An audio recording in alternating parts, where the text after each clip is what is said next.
What is science? Well, science is a means of the mind to try to comprehend the world and provide definitions and whatever not. Classifications and, you know, means through which you get a sensation that you know the world. In many cases, it can be true, but unfortunately, the mind is used a bit too much when it comes to science, and when the mind cannot comprehend something, it will probably invent something. And people with not much awareness will simply take that for granted.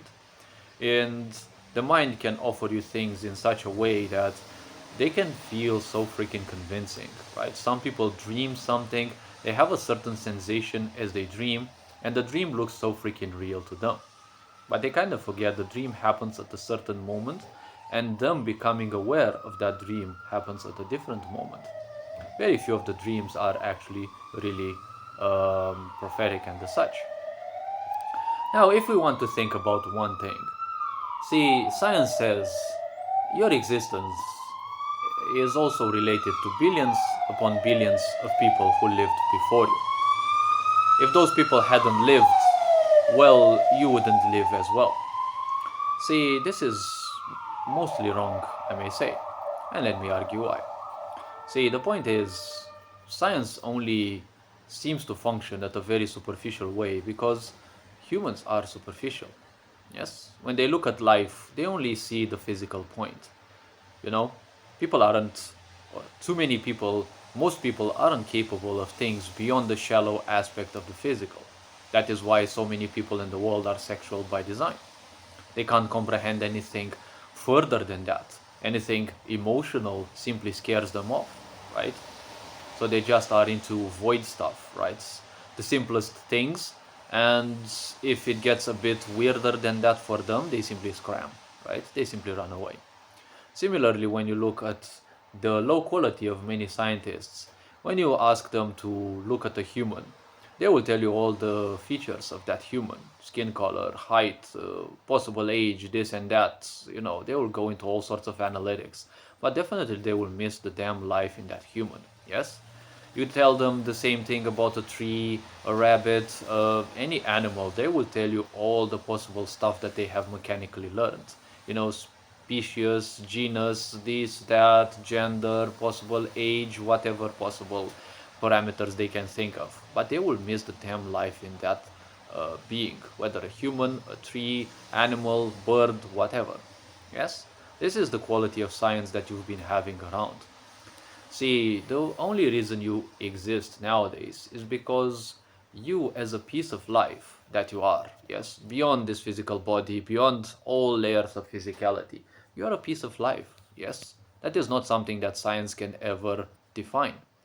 You cannot define something that you can't see, because science nowadays, what you can see is nothing else than an embodiment of empiricism. Yes? Empiricism is a philosophical approach that says if it doesn't exist, I don't believe in it. Yes? And that's why you have so much science nowadays which doesn't make any sense. Right? They're telling you about black holes, but they're not telling you anything. They're talking to you about relativity and formulas and the such. Even math can be wrong. Yes? If you put a wrong foundation on it, you will do calculations that end up correct, but the foundation is wrong. Yes? It can happen. Most likely you've experienced that while you were doing math homework. Yes? You thought you finished a problem, you solved it correctly, but the teacher proved you wrong. Yes, but all your calculations were right. Yes, it's just that they weren't the right answer in the end. Hmm? Funny how the mind can function. Funny how science can fail also. Because science in the end hasn't been anything else than steps upon steps upon steps. Many things in science were discovered by mistake. Yes, or the realization came after deaths occur, right? And more research was done and, well, this and that. But when you look at science, it seems to face a huge wall when you enter the world of philosophics. Yes, and philosophy seems to be so highly bent now towards the empiricism. Yes, if I don't see it, if I don't perceive it with my senses, it does not exist. Right? Empiricism is also one to say they don't believe in God because they cannot perceive God, but they are dum-dums enough to forget one thing. Yes? You don't need to talk about God because to me God always felt like a belittling term, right? Just call it creation for fuck's sakes, right? So you're telling me you don't believe in creation because you cannot perceive it, right? But you're actually touching the air as we speak. Yes? Maybe the wind isn't blowing, maybe you're not outside so you can actually feel the damn air. Yes? But if you move your arms very swift, you may feel a bit of friction on them. Yes? That is part of creation. If you look at the damn mirror, yes? Well, what do you see? There is creation around you and you as well. If you look at your damn stupid phone screen, well, if you are ignorant enough, you're not going to realize your reflection. Yes, that is part of creation as well. Yes. And they're telling you that, we don't believe something exists because we cannot perceive it. Well, a black hole is nothing, but you believe in a damn fucking black hole more than you'd believe in creation, which is every fucking where around you. Well, ain't that cute? And then these people end up being your fucking scientists, yes? And then you have no wonder why in science you have so many things bashing one another. Remember the pandemic? Yes, so many people were saying, do this. The others were saying, no, don't do that. And it's like, you were somewhere in the middle, even more confused than ever. It's like, why do scientists bash one another? It's like, weren't they supposed to know stuff? Or was it that they were finally hit by something they didn't know, right? And what does the mind do when it doesn't know? Well, it starts panicking, right? It doesn't have a panicking, so it starts panicking, right? So if we think a bit about that, you will see in all the movies, you will see black holes, right? One of the edges of human comprehension. Yes, you will see them depicted as spheres, like in that silly movie Interstellar. Yes, you will see them as a circle. Yes, a bidimensional circle, like in one of the recent Star Trek movies, right? But they don't know a damn thing about black holes. Yes, the true science tells you that a black hole the size of an egg can cause havoc in our solar system. By the time it enters, it's already in full havoc. Yes, and our solar system is pretty big. But just a black hole the tiny size of an egg can actually cause that much havoc.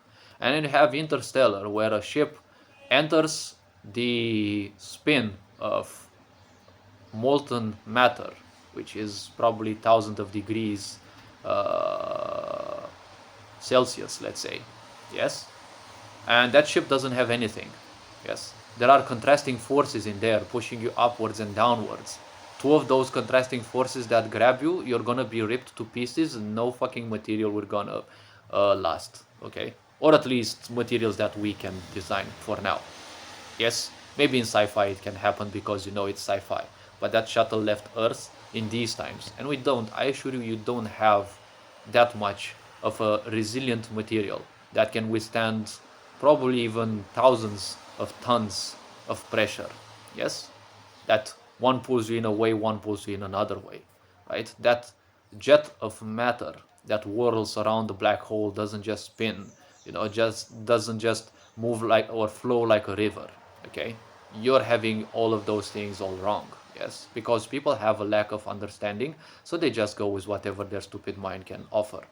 Yes, so you have science telling you that a black hole the size, even let's say, of Chiron, yes, a small asteroid circling around, the satellite, the natural satellite, actually not an asteroid. I think it's the natural satellite of Pluto. I don't remember exactly. It's not one of the biggest astral bodies in here, but a black hole that big can cause havoc in our solar system far before it even reaches it.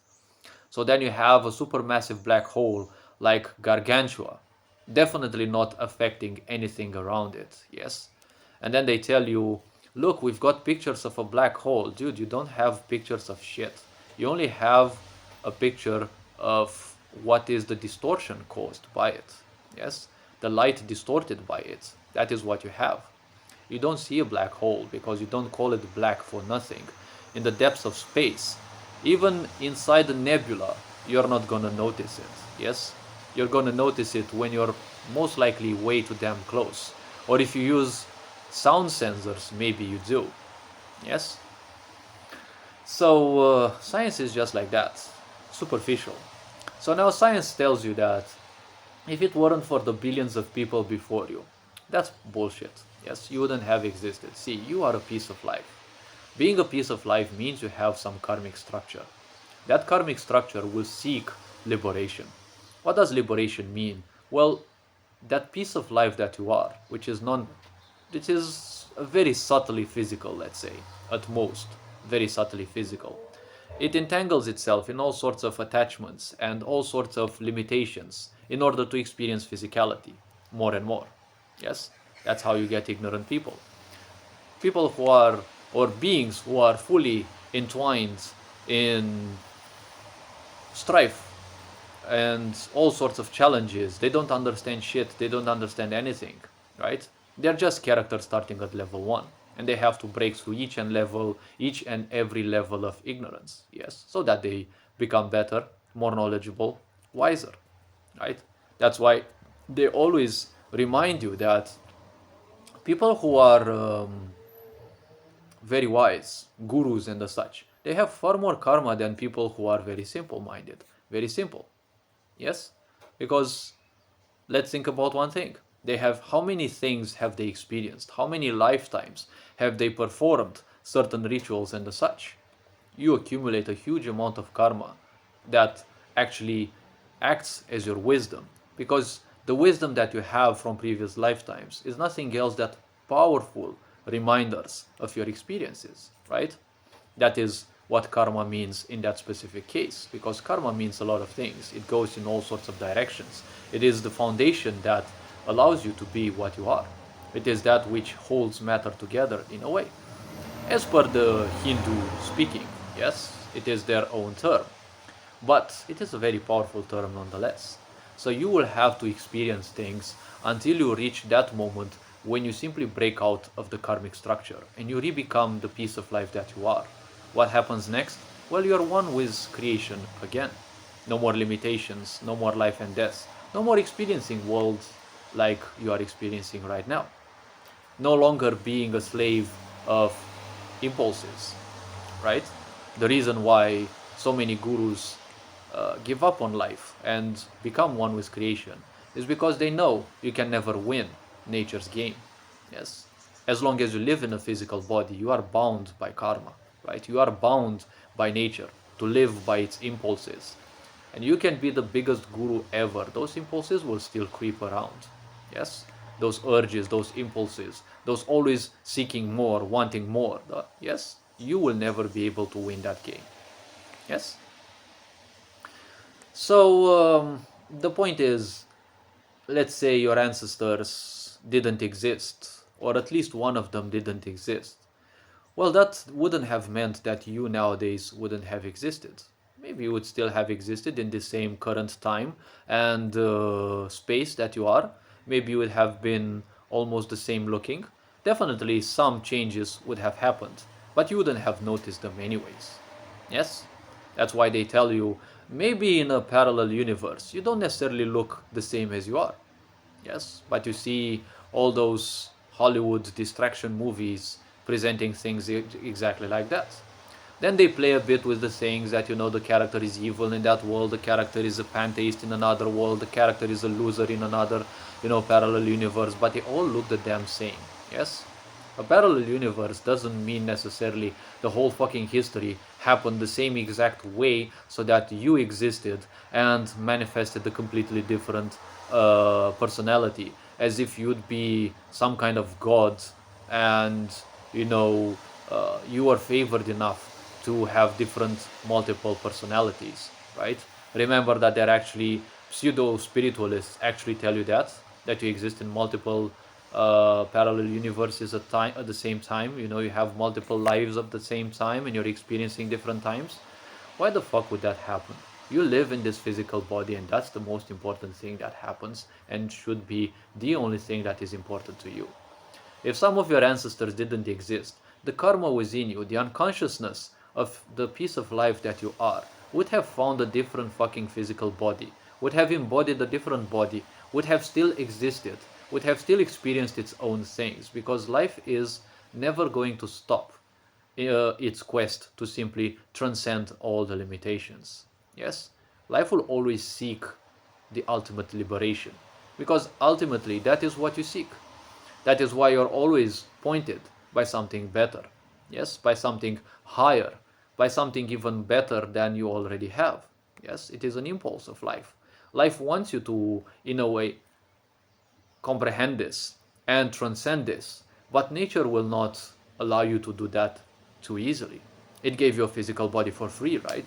So do you think it's just gonna lay down the tiles so that you reach your ultimate liberation instantly? No, no, no, no, no. You wouldn't be able to achieve those without the strife anyways. Because all the strife, all the challenges that you have, maybe you possibly have gone through the most piece of shit life that you can think of. But these are just stepping blocks. Remember that most likely you're going to go through another 1000 lives just like that. As many as it is needed for that, for those experiences to transcend. Yes, that is why you see some people who are very intuitive. Maybe they are what some people call old souls, right? They are intuitive because they know certain things. They are connected to some stuff regarding the cosmos, or they have a strong intuition because they have experienced certain miseries throughout thousands of lifetimes. Those are so powerful in their consciousness, right? They manifest at a unconscious level, yes, but still they are so powerful. They have experienced so much of that misery that it transcends space and time for them.